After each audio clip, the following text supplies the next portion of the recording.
ಇವತ್ತು phylum Ctenophora ಬಗ್ಗೆ study ಮಾಡೋಣ. ಟೀನೋಫೋರನ್ನು ಕೂಮ್ ಜಲೀಸ್ ಅಂತ ಹೇಳಿ ಕೂಡ ಕರೀತಾರೆ.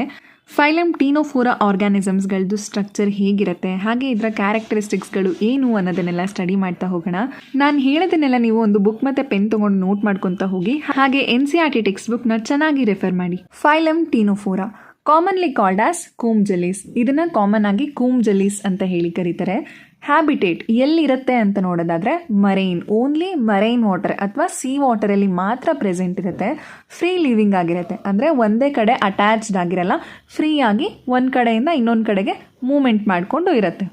Body structure. ಸೊ ಇವಾಗ ಟೀನೋಫೋರಾ ಆರ್ಗ್ಯಾನಿಸಮ್ಸ್ಗಳದ್ದು ಬಾಡಿ ಹೇಗಿರುತ್ತೆ ಅಂತ ನೋಡೋಣ.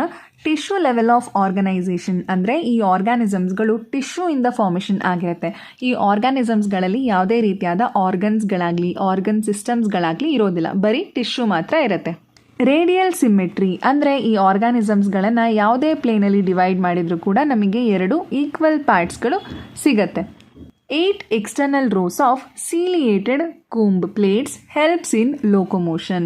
ಸೊ ಈ ಒಂದು ಕೂಮ್ ಜಲೀಸ್ ಅಥವಾ ಟೀನೋಫೋರಾದಲ್ಲಿ 8 rows of ciliated comb plates present ಇರುತ್ತೆ. ಓಕೆ, ಸೊ ಕೂಂಬ್ ಪ್ಲೇಟ್ಸ್ ಅಂತ ಹೇಳಿದ್ರೆ ಇಲ್ಲಿ ನಿಮಗೆ ಗ್ರೀನ್ ಕಲರಲ್ಲಿ ಕಾಣಿಸ್ತಿದೆ ಅಲ್ವಾ, ಇದನ್ನು ನಾವು ಕೂಂಬ್ ಪ್ಲೇಟ್ಸ್ ಅಂತ ಹೇಳಿ ಕರಿತೀವಿ. ಆ ಕೂಂಬ್ ಪ್ಲೇಟ್ಸ್ಗಳ ಮೇಲೆ ಲಾಂಗ್ ಸೀಲಿಯಾಗಳು ಪ್ರೆಸೆಂಟ್ ಇರುತ್ತೆ. ಓಕೆ, ಸೊ ಆ ಒಂದು ಸೀಲಿಯಾ ಏನು ಮಾಡುತ್ತೆ ಅಂತ ಹೇಳಿದ್ರೆ ಲೋಕೋಮೋಷನಿಗೆ ಹೆಲ್ಪ್ ಮಾಡುತ್ತೆ. ಡಿಪ್ಲೋಬ್ಲಾಸ್ಟಿಕ್ ಅಂದರೆ ಎಂಬ್ರಿಯಾನಿಕ್ ಸ್ಟೇಜಲ್ಲಿ ಜರ್ಮ್ ಸೆಲ್ಸ್ಗಳು 2 ಲೇಯರ್ಸ್ ಆಗಿ ಡಿಫ್ರೆನ್ಷಿಯೇಟ್ ಆಗಿರುತ್ತೆ, ಎಕ್ಟೋಡರ್ಮ್ ಮತ್ತು ಎಂಡೋಡರ್ಮ್. ಮಿಡಲಲ್ಲಿ ಮೀಸೋಗ್ಲಿಯಾ ಪ್ರೆಸೆಂಟ್ ಇರುತ್ತೆ. So mesoglea is a non cellular layer. Fluid matrix ಆಗಿರುತ್ತೆ ಎಕ್ಟೋಡರ್ಮ್ ಮತ್ತು ಎಂಡೋಡರ್ಮ್ನ ಮಧ್ಯ, ಔಟರ್ ಲೇಯರ್ ಮತ್ತು ಇನ್ನರ್ ಲೇಯರ್ನ ಮಧ್ಯ ಮೀಸೋಗ್ಲಿಯಾ ಪ್ರೆಸೆಂಟ್ ಇರುತ್ತೆ. ಬಯೋಲುಮಿನೋಸೆನ್ಸ್. ಸೊ ಈ ಒಂದು ಟೀನೋಫೋರಾ ಆರ್ಗ್ಯಾನಿಸಮ್ಸ್ಗಳು ಬಯೋಲುಮಿನೋಸೆನ್ಸ್ ಪ್ರಾಪರ್ಟಿನ ಹೊಂದಿರುತ್ತೆ, ಅಂದರೆ ಲೈಟ್ ಎಮಿಟ್ ಮಾಡುತ್ತೆ. ಲಿವಿಂಗ್ ಆರ್ಗ್ಯಾನಿಸಮ್ಸ್ಗಳು ಅದರ ಬಾಡಿಯಿಂದ ಲೈಟ್ ಎಮಿಟ್ ಮಾಡಿದ್ರೆ ಆ ಒಂದು ಪ್ರೋಸೆಸ್ನ ಬಯೋಲುಮಿನೋಸೆನ್ಸ್ ಅಂತ ಹೇಳಿ ಕರಿತೀವಿ. ಓಕೆ, ಈ ಒಂದು ಟೀನೋಫೋರಾ ಅಥವಾ ಕೂಮ್ ಜಲೀಸು ಅದರ ಬಾಡಿಯಿಂದ ಲೈಟ್ ಎಮಿಟ್ ಮಾಡೋ ಅಂತಹ ಒಂದು ಫಿನಾಮಿನಾ ಅಥವಾ ಎಬಿಲಿಟಿನ ಹೊಂದಿರುತ್ತೆ. Digestion both extra cellular and intracellular. Digestion ಬಂದು ಎಕ್ಸ್ಟ್ರಾ ಸೆಲ್ಯುಲಾರ್ ಆಗಿ ಕೂಡ ನಡೆಯುತ್ತೆ ಅಥವಾ ಇಂಟ್ರಾಸೆಲ್ಯುಲಾರ್ ಆಗಿ ಕೂಡ ನಡಿಬೋದು. Reproductive system. ಹರ್ಮೋಫ್ರೊಡೈಟ್ ಅಂತ ಹೇಳಿದರೆ ಮೇಲ್ ಮತ್ತು ಫೀಮೇಲ್ ಗ್ಯಾಮೆಟ್ಸ್ಗಳು ಎರಡೂ ಕೂಡ ಒಂದೇ ಆರ್ಗ್ಯಾನಿಸಮಲ್ಲಿ ಪ್ರೊಡ್ಯೂಸ್ ಆಗುತ್ತೆ. ಅದನ್ನು ನಾವು ಹರ್ಮೋಫ್ರೊಡೈಟ್ ಅಂತ ಹೇಳಿ ಕರಿತೀವಿ. ಸೆಕ್ಸಸ್ ಡಿಫ್ರೆಂಟ್ ಇರಲ್ಲ, ಮೇಲ್ ಮತ್ತು ಫೀಮೇಲ್ ಸೆಕ್ಸ್ ಡಿಫ್ರೆಂಟ್ ಇರಲ್ಲ, ಒಂದೇ ಆರ್ಗ್ಯಾನಿಸಮಲ್ಲಿ ಇರುತ್ತೆ.